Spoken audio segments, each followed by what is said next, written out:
Pull up Facebook.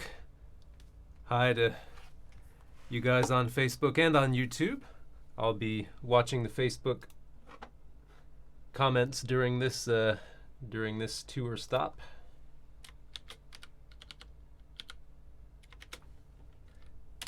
Good, and I almost put hello with one L.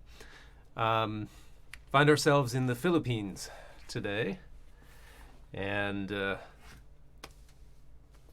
we like to be historically accurate around here, at least to the extent that all the places we're stopping on this tour were around when Bach was alive. So had transportation and all that been a little bit different, alternate universe, he could have visited every one of these places. And the plan after this is actually to sail right across the Pacific, or fly right across the Pacific, I guess, to get there in time, and make our way continuing eastward. And we've skipped over some important places in the world, but I think we're going to make a return journey after we go through North and South America some. So no worries there. And try and end up back where we started. Great to see you from South Carolina and from everywhere else. Let me know where you're tuning in from. And there have been some requests, by the way, from folks on YouTube. Not everybody digs Facebook, especially at the moment, and YouTube for some is easier to watch on. So there's some thought that maybe for the second half of the tour, I'll look at the comments and the questions from YouTube instead of Facebook. I really can't do both, so we'll see. I'll make sure and let you know in the email. It's another great reason to make sure that I have your email specifically for this Bach on the Road project. So if I don't have it, if you're on YouTube, you see right there in the description what you can click on to make sure that I can stay in touch with you. If you're on Facebook, I believe it's in the very first Bach on the Road tour stop where you can see how to do that and make sure that I can keep in touch with you. Good, and while my hands warm up, I'll go ahead and answer a question. Again, these outdoor venues, they're killer. And Luis, you ask, which version do you recommend? And I'm not sure if you are talking to recordings or the actual music. And this is something that comes up every now and then, so it's we'll briefly go over it again here for those of you who may have missed earlier talks. I love all styles of recordings, so hope that doesn't sound like a non-answer. But I learn something from great recordings, no matter what style they're in, even if it's not the style that I would ultimately play myself. Maybe I feel like it's I just wouldn't feel like me if I played in a certain style, but I admire it and I learn a lot from it. As far as the actual music you get, I grew up, as did so many people, with heavily edited versions of these, including lots of bowing suggestions, fingering suggestions. Most editors didn't actually change the notes. But especially in the case of bowings and suggested fingerings, those go in and out of style, and so there was kind of a backlash. There has been kind of a backlash against any of those edited versions. Most people now want parts that only have what's in that manuscript of Bach. Trouble is, we're not sure that that's really Bach's writing, but in any case, most people now want a very clean edition, and if you want that, you can get Baron-Reiter, for example, and there's even on IMSLP, someone has posted a clean version that's in the public domain. It's not a copyrighted thing. And then after all that, sometimes I actually like to look at an edition that has some good suggestions, as long as I know what's original and what's editorial, and we're actually going to talk about that in this last movement, Allegro. As long as I know what's in the manuscript and what's been added, then I feel good. I can make a more informed decision. So as I'm consulting the music here on these tour stops with you guys. It's the music that I had since I was a kid, this international edition with Galamian. But I own many others, and I think they can all have their uses as long as they let you know what's original. TGIF, I hear you there, although a lot of times these days do blend into each other a lot more than they used to. So this Bach helps me mark time. Let's actually start. We touched on the Andante, and I played all of it on Wednesday. Let's start with the Allegro. Just get the fingers moving a little and talk about some things there, especially memorization. Get into that a little bit more, and then finish with a closer look at the Andante. So maybe a slightly relaxed play through at least the first half of this Allegro. Now this is in 2. Yeah, I'll be playing 16th notes. Tempting to feel it in 4, but it is marked in cut time. And this will be a little slow.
We'll give it a little kick in the pants in a minute.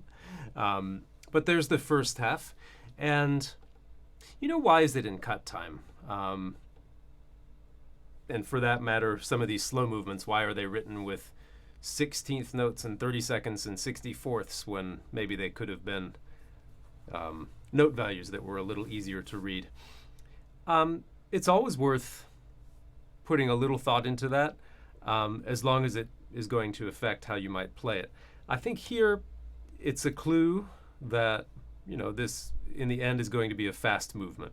I'd like to play it a little faster than that.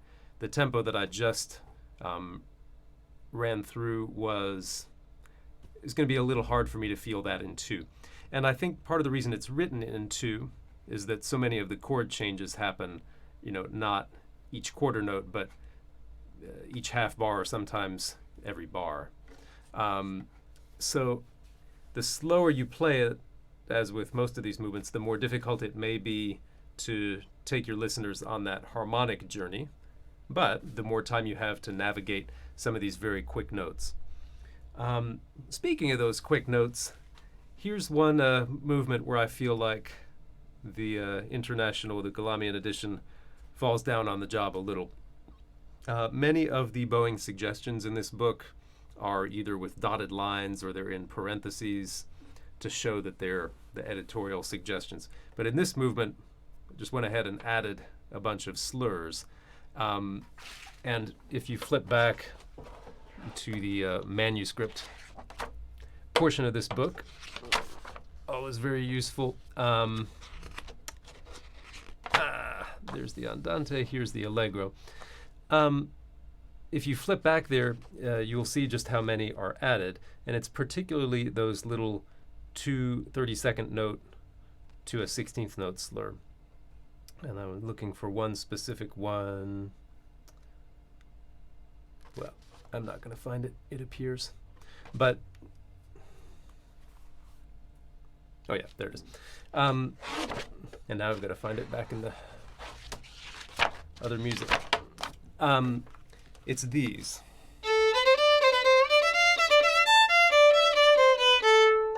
Those are easy to find. That's in the third bar. I was looking for another one later. In that third bar has been changed in this edition, and many people through the years have played.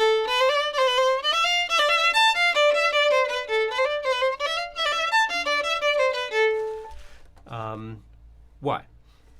I think the most obvious reason is to make it easier to execute, especially in a faster tempo.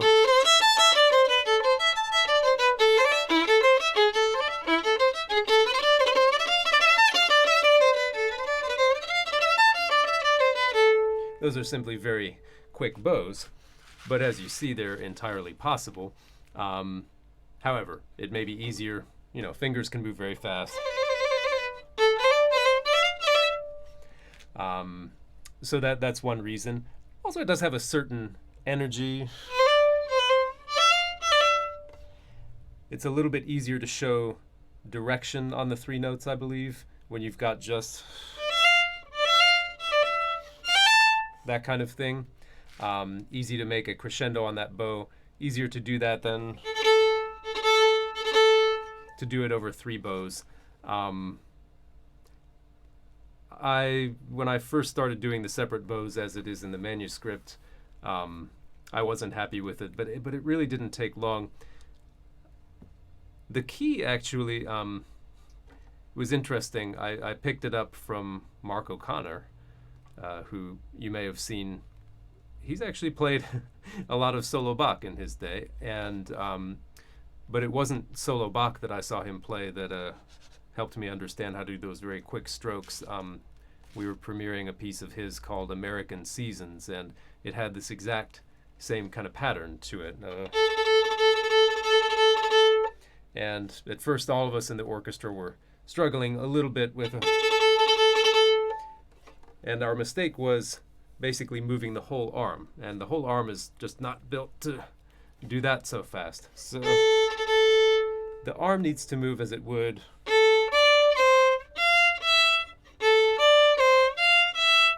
So the arm just does eighth notes, basically. And the little notes, just little flexibility there in the fingers, if you will.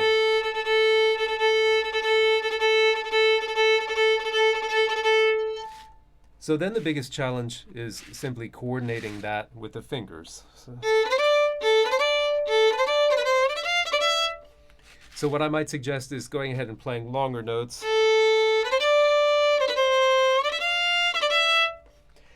And it's really a toss-up. Do you let the fingers lead or the bow lead?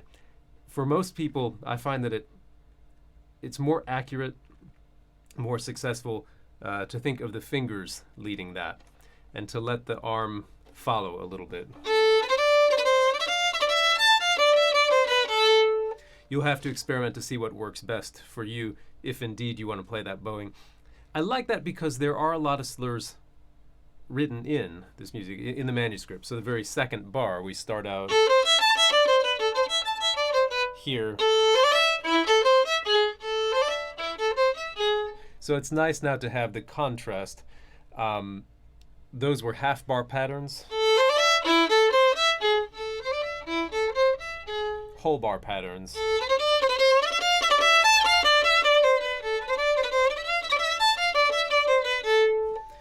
So it's nice, I think, to have that contrast. Later on, too, in bar 14, the same pattern has the slurs written in.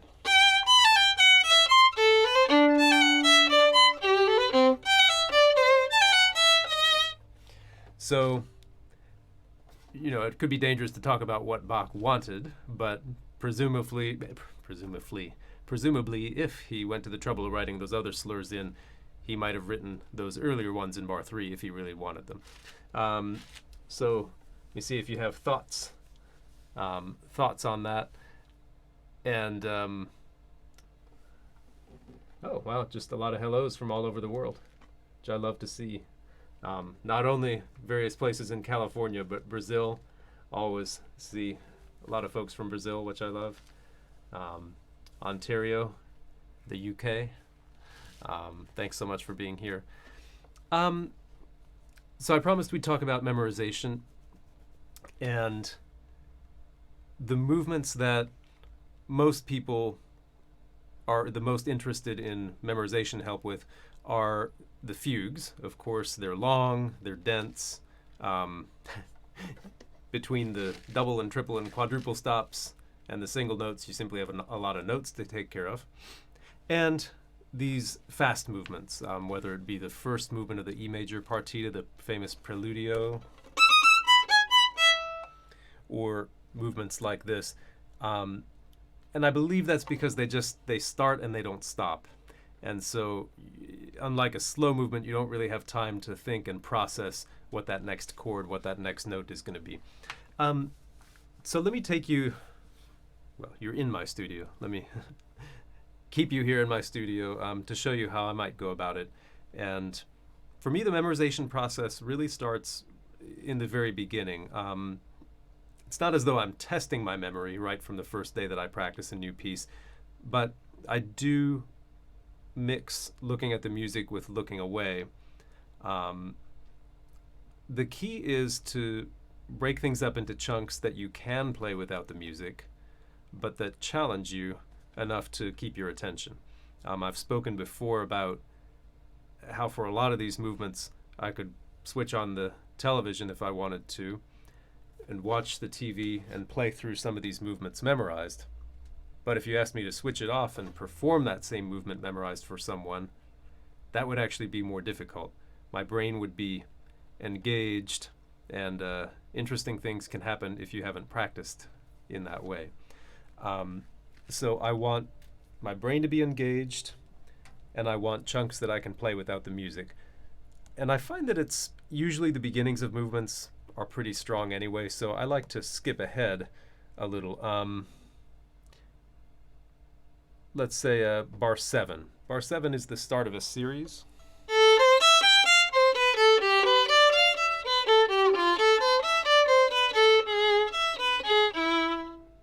Something like that. That's the end of the series. So I'm going to look, and here's what I would do, starting the memory work on this very early. I'd look at it again and play it, and you notice I'm not up to tempo. That's all right.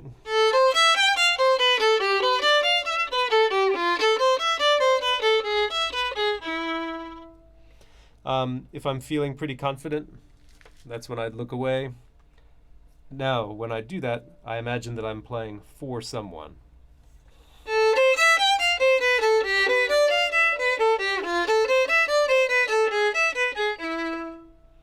And this I would repeat several times. My rule is always as long as my brain is engaged. And as long as the task is appropriate, those things kind of go hand in hand. If the task is too difficult, either I'm going to be looking back at the music all the time, or my mind is actually going to wander. Your brain is smart. It knows when the thing you're asking it to do is too difficult, and it will find ways to focus on anything else because the task isn't holding its attention. If you try to force yourself to repeat it too many times, your mind is going to wander also because the task is too easy. But most people make the other mistake much more often. They ask themselves to do things that are too difficult at that moment. So I'll do it 2 more times, let's say. And since I can play it faster, I will.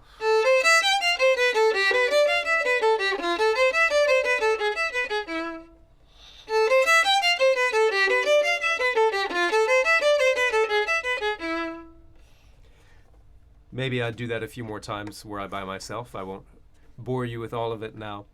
And at that point, I would add something. Again, a chunk that I'm confident I can add on to there.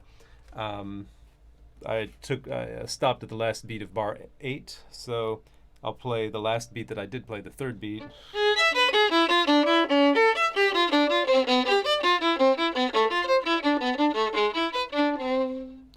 So I'm tacking on 1 more series, yeah?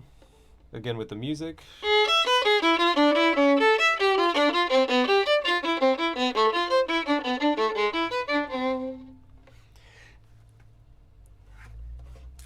Now, when I'm doing this, I'm assuming that I've played through this a little bit before, at least for a few days, so that I'm not still reading notes one at a time. I kind of have some of these harmonies in my head. If it were really the first day, I wouldn't bother with a lot of really strong memory work. I might play one bar away from the music just to test how things are without staring at the dots on the page. But this is the kind of thing I would start earlier than many people do. I want to get that. I want to get these notes in my memory at the same time as I do my fingers, well before a performance. Again, those bars I would repeat many times, 5, 7, 10, however long my mind was engaged. And then, of course, the whole lot.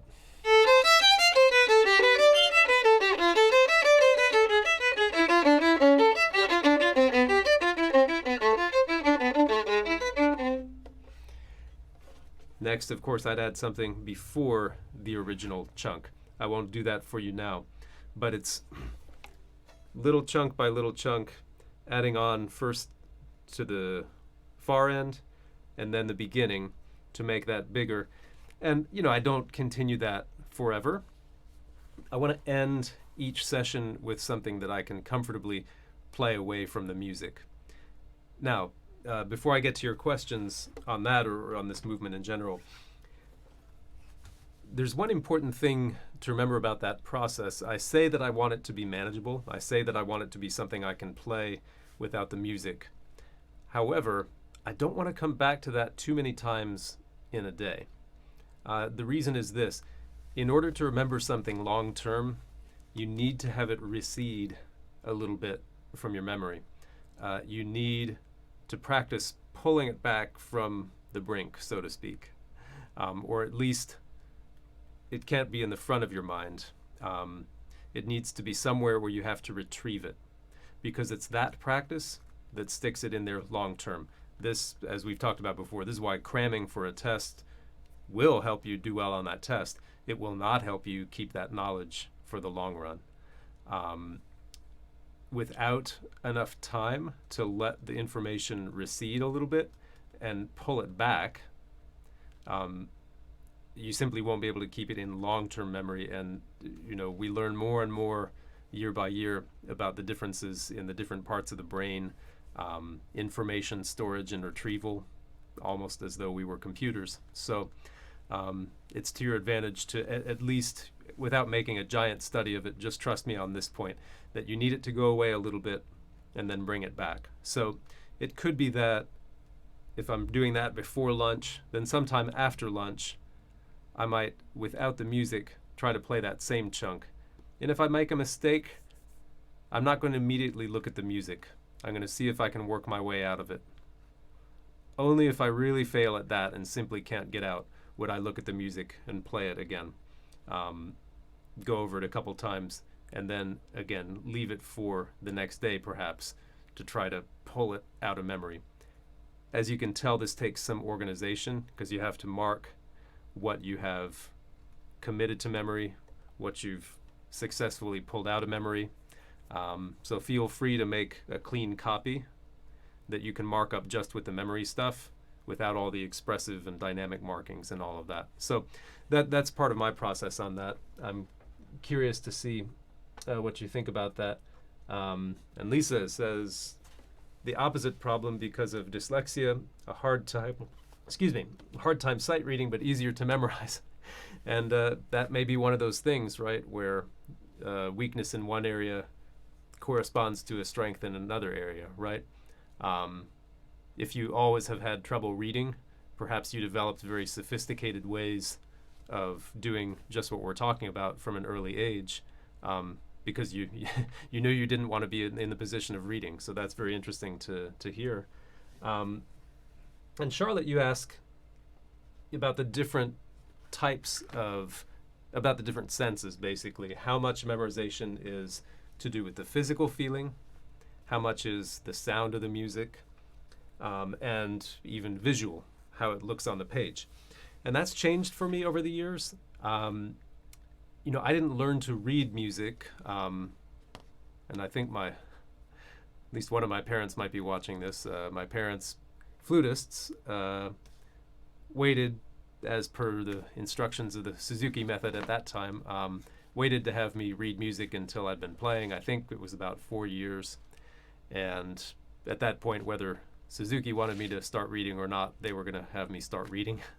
So we went through some brutal sight reading practice and note reading practice that ultimately, I believe, turned me into a strong reader. But for 4 years, I played only through the sound of the music, listening to recordings over and over, and of course the feel of the instrument. I believe that those are the two strongest and most immediate senses. They tell us that smell is even more immediate than either of those. Maybe someday we'll work out a way to incorporate that into the memorization of music. But yeah, hearing and touch, very powerful. But touch has gotten me in trouble sometimes too, and you may have found this as well. If you've ever played any of the fugues, sometimes the next chord may be 2-3 on the A and E, and you play 2-3 on the D and A. Doesn't make any sense harmonically, but you do it because of touch, right? So especially for these movements where you don't have time to think and reflect and put things in order, for Charlotte's question, you need redundant systems, right? The most important, of course, hearing. We need to be able to play what we can hear in our mind's ear, if you want to call it that. So if you can hear it, you can play it. Touch, I would consider now, it's an important sense, but a backup to that. The harmonic, if you have a great understanding of the piece harmonically, that's of enormous help. That can get you out of some jams if you're on the brink of forgetting what notes come next. At least if you know what chord comes next, you can maybe make something up. If it's supposed to be, you could play, or almost anything if you know where the chords are going. Plus, your listeners will always have a richer experience if you know where the harmonies are going and you can lead them there. And finally, visual, what's on the page. That's kind of a last resort, maybe, although it does help if there are some well-known branching off points, especially when you've got things like a movement in the E major partita.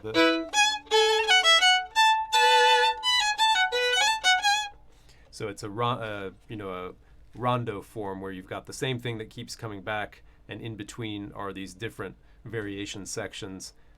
It can help you if you remember where things are on the page, like, okay, I've done this one, boom. Now I'm on this one, now I'm on this one, now I'm on this one. So that can help as well.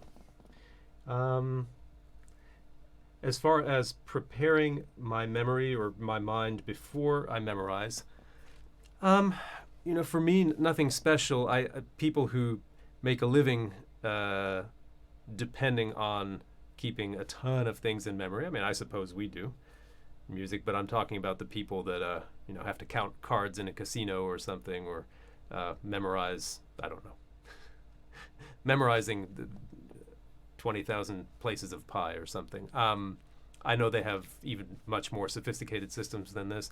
As long as I'm reasonably well rested and well fed and all that, I just kind of jump in and I play a piece to see where the memory might be weak and then strengthen the places that are weaker. But I don't do any much special preparation. Great. Let's play now the second half of this, and maybe in the end can bring it more up to tempo. The second halves of these fast movements, always a little bit longer time for greater development, especially in the way of series. And so be listening for those. I didn't mention yet that Bach gives us a lot of clues to dynamic right in the beginnings of each half. So we've got forte and then piano.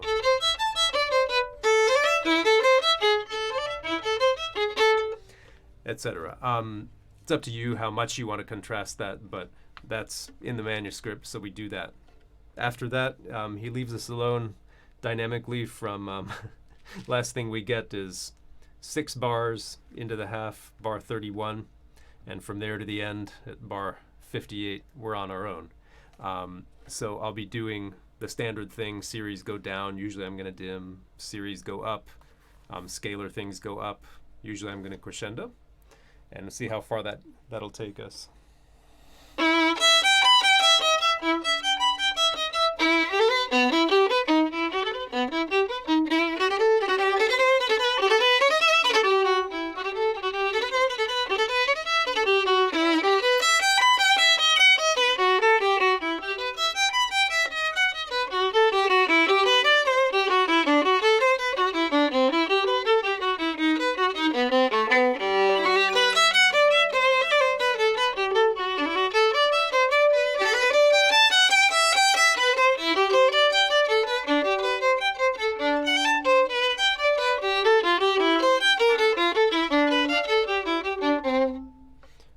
Good. This is feeling really slow to me.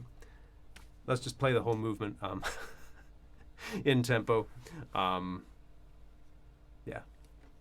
Even though it means that Facebook is going to mute this video or block this video later on, I've been, I don't know if any of you has had this experience, but bots are constantly scanning every video that goes up, and if they detect that you've stolen, part of a recording, then, whichever music group owns the rights to that recording, they automatically contact Facebook, and Facebook automatically blocks your video.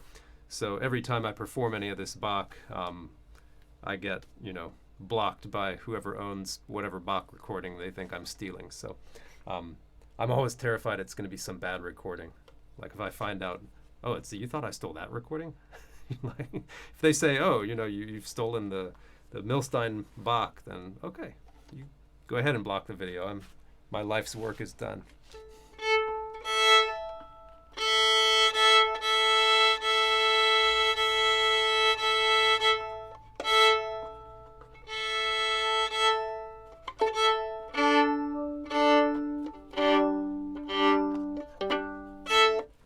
All right.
I think I might have defeated the blocking system. There were a couple moments in there that probably shouldn't be on any recording, so that'll be my way around that.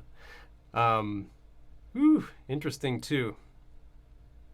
But just after talking about memory for for a little while, places that wanted to stutter just a bit,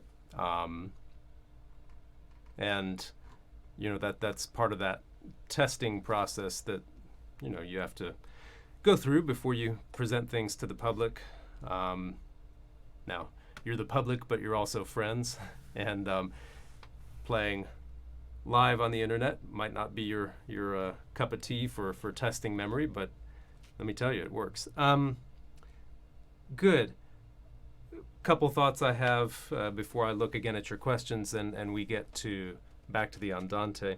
I had said that Bach left us alone dynamically until the end, which is not true. I was forgetting about the piano at a very interesting moment right before the end, and it never gets back to forte. So midway through bar 53,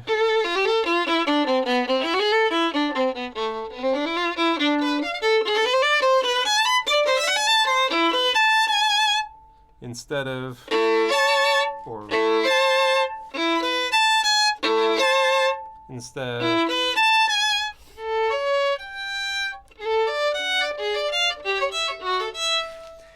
for so much of this movement, as I said, it's in 2, and for so much of the movement, the changes are in half bars.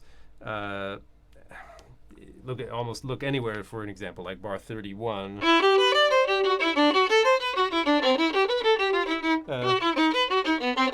And here.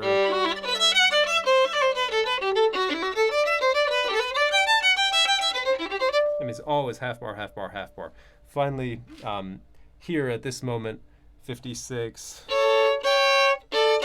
So.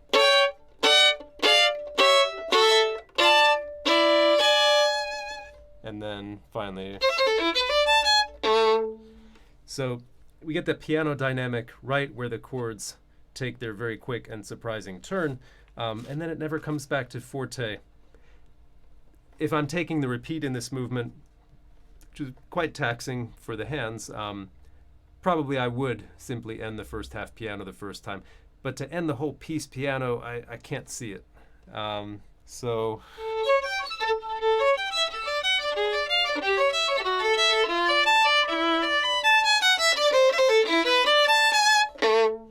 And you heard that I made a crescendo at the end in the playthrough, and that's what I'm accustomed to doing. Good. Let me see what your thoughts are here.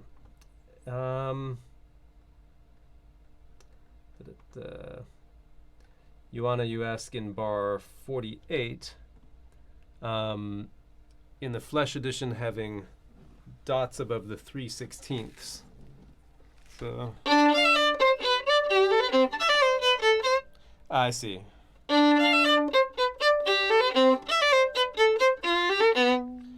I think you're meaning there. I mean, as far as taking them off the string, no, but that's not necessarily what he's implying.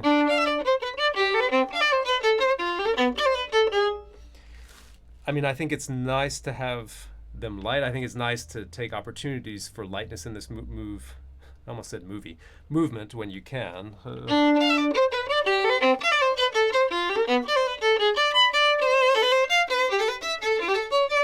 Especially in a place surrounded by slurs, because actually what comes right before that.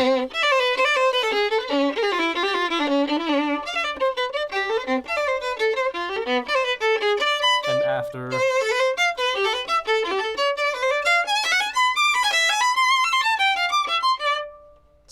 So yeah, I like that. And then Donald, you ask if I have a D sharp to E, do I use 1/1 or 4/1? I assume you mean in that register. That really depends. And it's a great question because we've talked hardly at all about fingerings in this movement. But as opposed to a movement where the expression is a big consideration, Here, it's mostly about execution, clarity. Some of these notes flying by. Where you put, well, your choice of fingering determines where the string crossings are going to be, right? So if you want to give me a particular bar number, oh, well, how about 26?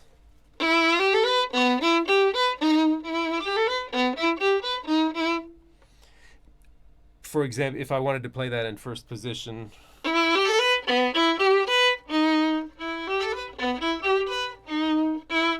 that puts the string crossing in one place.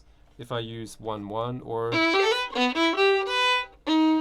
so there is a pretty clear 4-1 is not a great choice because it has me crossing over two strings.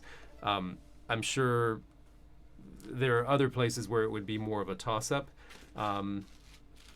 It's easier to go 1-1, right? Faster to go 1-1,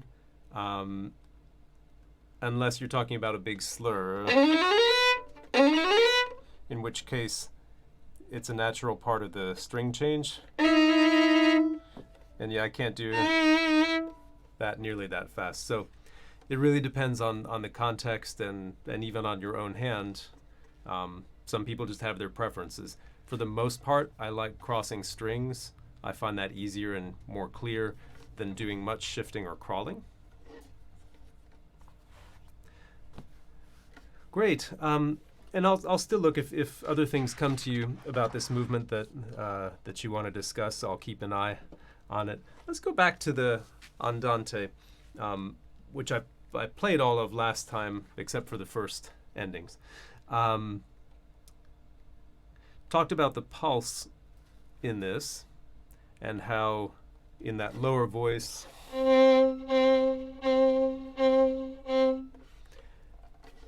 not only the length of the notes I'd like to keep rather constant, and the pulse, meaning that it's not sometimes steady and then other times like that, just like a heartbeat. The intonation we started to get into, about how sometimes the things that might work melodically won't ring well with the bottom voice. And it's okay if we're talking about a third or a sixth, but when it's a perfect interval, fourths, fifths, and octaves, then it's got to be right in tune. Bar 7.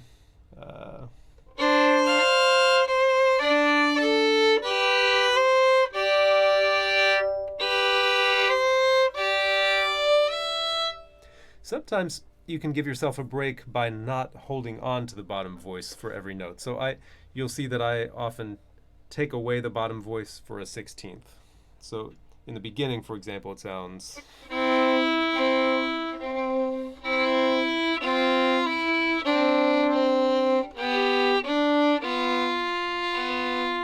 if it's the middle of a tie, I come off the bottom voice and come back to it. So in a bar like 7,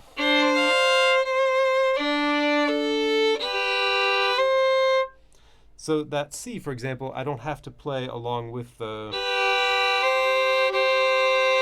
If I did have to play it,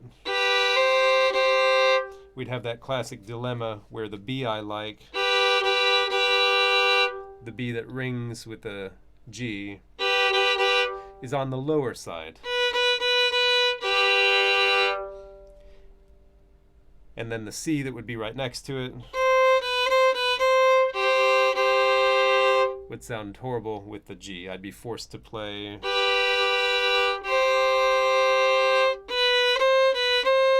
Which doesn't sound great melodically. But because I don't have to play that C with the G, I can put it a little closer to the B.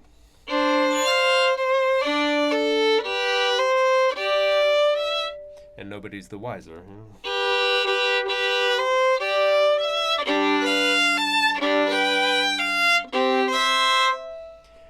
In the bigger the chords, the more chance there's going to be perfect intervals spread throughout the chord. So we've got, and those have to match. because of that, that will affect where I can put my A. I mean, besides the fact that I just need it to sound satisfying, I've got to make sure it's low enough that that can match. And that's a nasty one, because our open E string is fixed. There's nothing we can do about that once we've tuned and started the movement. Thirds of a chord ring best when they're on the lower side. That E is the third of the C major chord. In order for that third to sound on the lower side, our C's therefore will have to rise. In other words, that rings pretty well. Now listen to this C. Without moving it, I'm going to put a perfect fourth down. And now test that against the open G. I knew that would happen. Well, we knew it would happen because we raised the C intentionally to ring with the E. Now, I would say stop me if this gets too violin nerdy, but you can't stop me. So in this chord, we don't have an open G, so I could feel free to raise everything else, right? There's my high C, perfect fifth. So there's my C. The only problem is that C stays for the whole rest of the bar in the beginning of the next one. So if I choose to do that, I'm stuck with that high C, because everybody's going to notice if I start lowering it. So if I start there,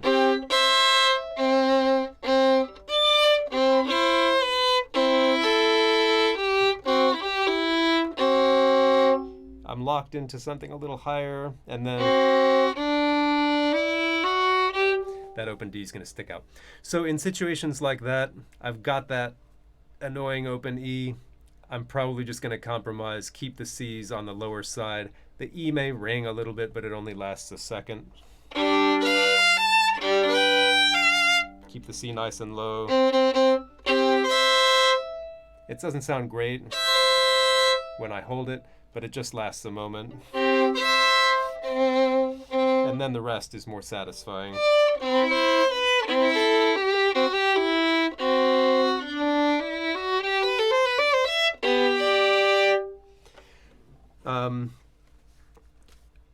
You'll find these little booby traps set throughout the movement, and the most successful performances are the ones where the listeners don't know they're there. So with that lower voice, pulse first, note length, intonation are the three most difficult considerations. Let me see what you have to say about that.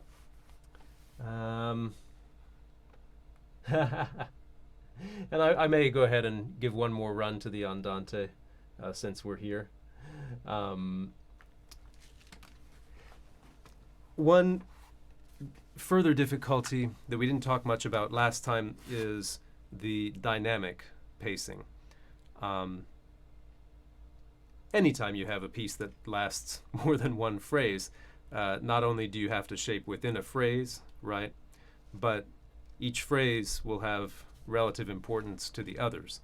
And in a movement like this that lasts a good 3 minutes or so, you've got to decide where are the sections with the most intensity. And it's okay if you've got long bows, long expressive notes to work with. Or for example, if you just had the melody without the accompanying voices. Let's say if I started in the second half, I'll speed it up a little bit.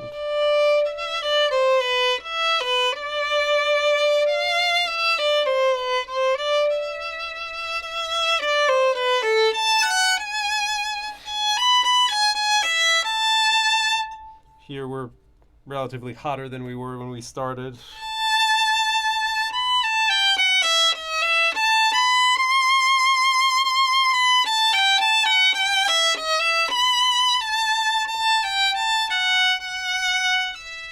that's the highest.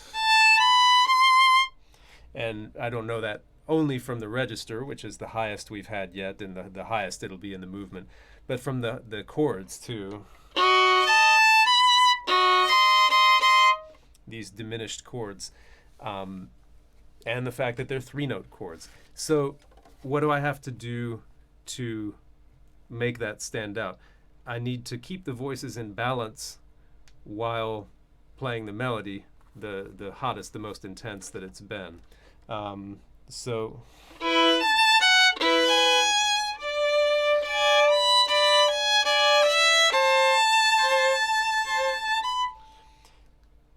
the way that I taper the melody note,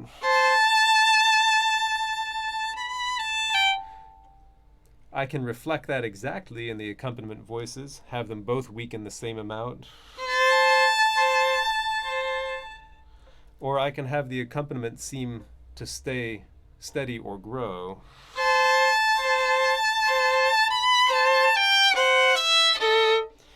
It's going to be a subtle thing. I can't exactly make them do totally opposite things, but depending on how long I hang on to the lower voice, if I hang on to those notes a little bit longer, they can seem to grow.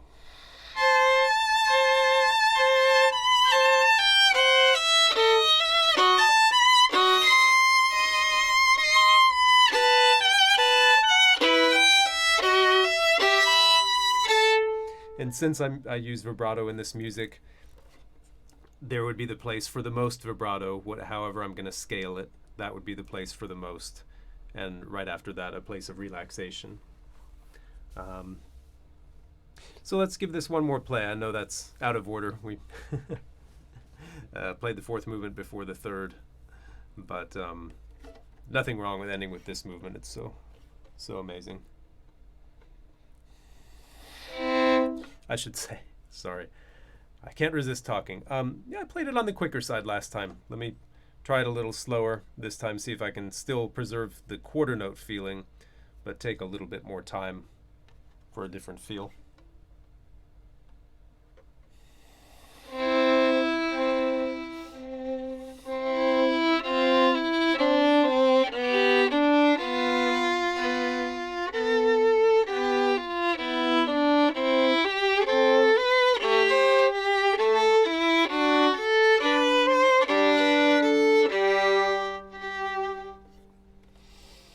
I've started out rather sharp to my open strings.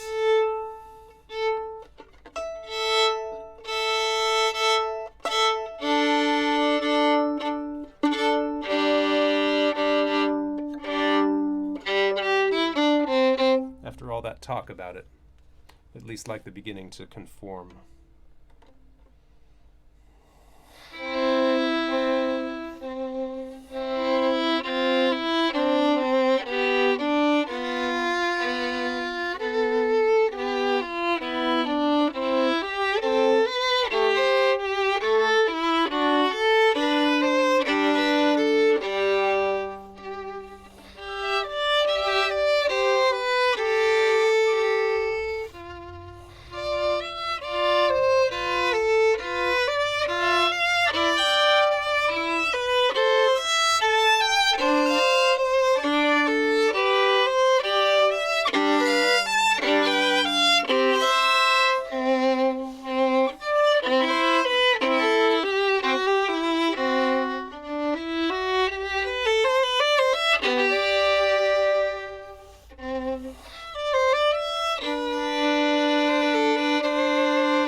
that was definitely a different tempo from last time, and once or twice I got caught with this slower tempo, slower bow. I sometimes got caught out a little far from the bridge, and with that slower bow, crushed the sound temporarily, changed the pitch. So those are those kind of split-second adjustments that you need to learn to make if you're going out to perform a piece. You never know when the tempo might change on you a little. You get nervous, maybe it wants to push ahead. That's going to change more than just how fast the fingers go. Changes all sorts of things about the bow. You get that with experience performing, and it's always, I would call it a pleasure. It's always interesting to see how that crops up in real time, and part of the joy of live music, I suppose, even during this time. So, well, one vote for this tempo at least. Great. Well, then I'm glad I did it. Wonderful. Again, can't thank you enough for being here with me. Now, gone through half the book, half the set. Next, of course, is the glorious D minor partita, big chaconne at the end. That, of course, will get its own day. A week from today, Friday, will be chaconne day, and we'll divvy up the other movements of the D minor on Monday and Wednesday. If you know other folks on Facebook that might like to see this, go ahead and share one of these videos with them. And of course on YouTube, you see they all live on YouTube once the live stream has ended. And if you're on YouTube and not yet a subscriber to my channel, please go ahead and hit subscribe. That way you'll know when all my new videos come up, not just these Bach on the Road, but various other ones, violin related. Love spending time with you with this project. So thanks, and I hope you come back next week and thereafter. So D minor next week, Monday 2 Pacific, Monday, Wednesday, Friday. Thank you so much. Bye.